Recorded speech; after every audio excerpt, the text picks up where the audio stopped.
That awkward silence you just felt, this is the same feeling most of us, that stops most of us from starting something new. The doubt, the discomfort, the fear of what other might think.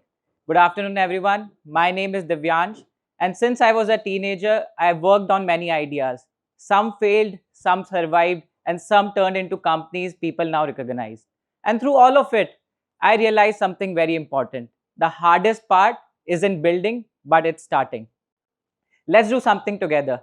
Raise your hands if you ever had an idea but never really got a chance to work upon it, but it really made you excited. Raise your hand, keep it up. Look around. What do you see? You're not alone, right? Many of us wait for that perfect moment. But the advice, wait till you are ready, is I think one of the worst advice one can ever get. Because I truly think one can never get fully ready, never feel fully ready. So, what I learned while doing all of this, that clarity doesn't come before action. It is the result of action. Now, let me take you back to when I was 16, growing up in Kota, Rajasthan, which most of you might know as the education hub of India. So, every year I saw the same story repeat itself. Parents would come there to look for an accommodation for their children. They would come months before the coaching started. But the whole market was unorganized, dominated by local agents, and the whole process was a nightmare. The parents would roam around the streets of the city just to find a to-let board and talk to the landlords individually just to find a safe and reliable room for their children. This is where that idea began to form. But initially, it was just a thought.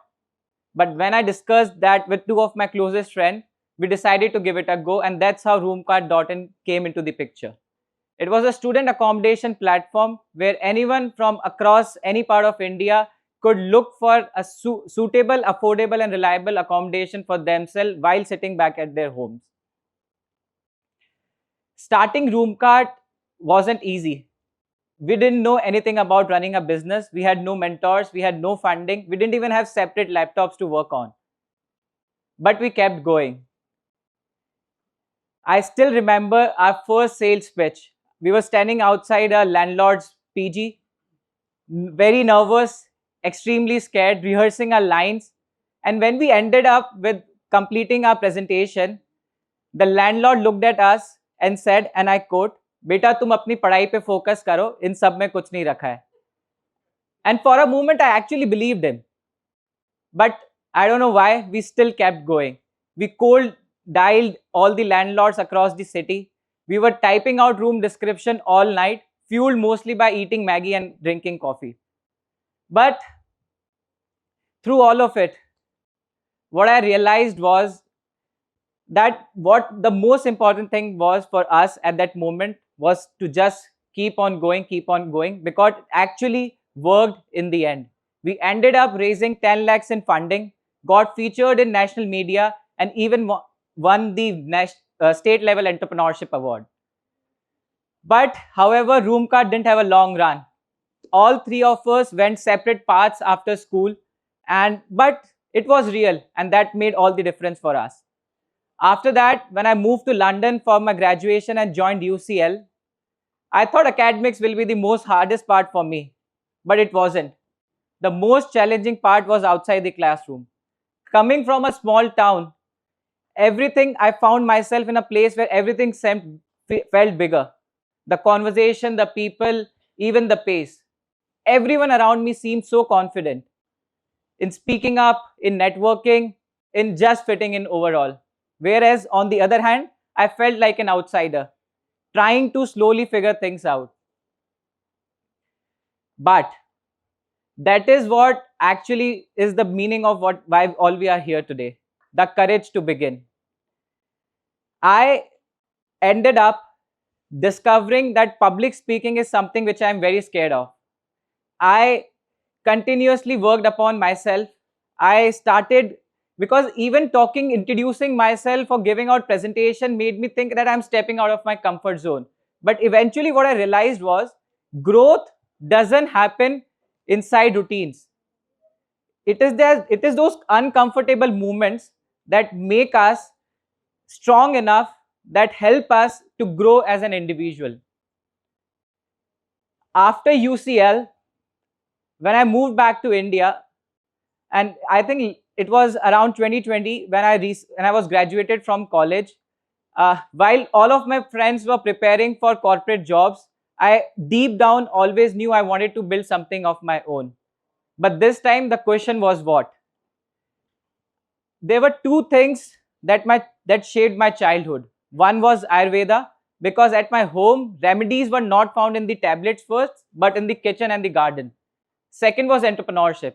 Ever since Roomkart, I couldn't shake off that itch of starting something of my own and solve real problems. When I moved back to India, what I figured out was, in India, people wanted healthcare, good wellness, better lifestyle, but all the products that were available in the markets were either too expensive, too shallow, or were not available beyond the tier 1 and tier 2 cities of India. At the same time, what I found out was direct selling was an opportunity that could empower people from small towns to step into entrepreneurship without needing huge capital. Even though starting Dayjoy also meant that I'm stepping into an unknown territory. I was and still am the youngest founder in the Indian direct selling industry, and walking into rooms where everyone is older than you, more experienced and more connected was never easy. But even though I still am trying to figure things out while I move ahead, I am very happy and very proud that Dayjoy has now, even though we struggle a lot in the past 6 years, I'm very happy to proudly announce that Dayjoy is now serving across thousands of people, not just in India, but also in Nepal. And we are one of the fastest growing direct selling companies in India. And this is just a beginning, in my opinion. There were mornings when I was so scared to wake up because there were 17 problems waiting for me to solve. But on the other hand, there were mornings when I was so excited to work because I had everything sorted out. So what I realized was that the problems will never go away. It's just that when we try to do something which scares you and we do it often, and that those things start to become less scary. And that is what I call the confidence competence loop. The more you do something, the better you get at it. And the better you get at it, the more confident you feel. Right? So, always, whenever you feel scared about doing something, and it is okay to feel scared, still, whenever I introduce a new product, or whenever I'm leading a team, or even when I'm standing on the stage in front of you today, I still feel terrified. But that's okay. That's part of the journey. That's part of how we grow. So, what I want to tell you is this: stop comparing yourself, because that is what I found out, especially in the younger generation. And social media has made it worse. We don't just compare what other people achieve, we also compare their timelines. But I want you to ask yourself, what are we comparing against? Are we already late? Because whenever we see a friend traveling to Europe at 25 or seeing someone at 22 starting their own company, we start feeling that, am I already late? But I truly think there is no universal timeline. There is just one, and that's yours. So, what I want to leave you here today with: stop comparing and start building. Use social media as a tool, not as a trap. Follow people who teach and who just not flex. Start sharing whatever you are learning, not just your wins, because people connect more with honesty than perfection. There's another thing which we all are, I want you to understand. We have been till now talking about the importance of starting, but what I also think is there's an equally challenging, difficult thing: finishing what we started. Imagine this: you're standing on the edge of a river, you want to cross it, so what do? You start building a bridge. You work for days laying the foundation, but halfway through, what do you found? You found an easier spot to build again. You leave your existing work, you start building again. After few days, you will find yourself surrounded by half-built bridges, but no way to cross the river, still stuck on the same side. That's how many of us live our lives. Podcast with 3 episodes, a company with a logo but no customers, a video you wanted to post but never got a chance. And that is what I call the half-built bridge problem. And that is why it is very important to constantly and consistently work on what you have started. Because in a world where there are a lot many distractions available for us, not just social media, our friends, our family, and everything around us, the importance of focus and consistency takes the leap over just starting what you want to do. So, you won't be remembered by the bridges you wanted to build. You will only be remembered the ones you finished.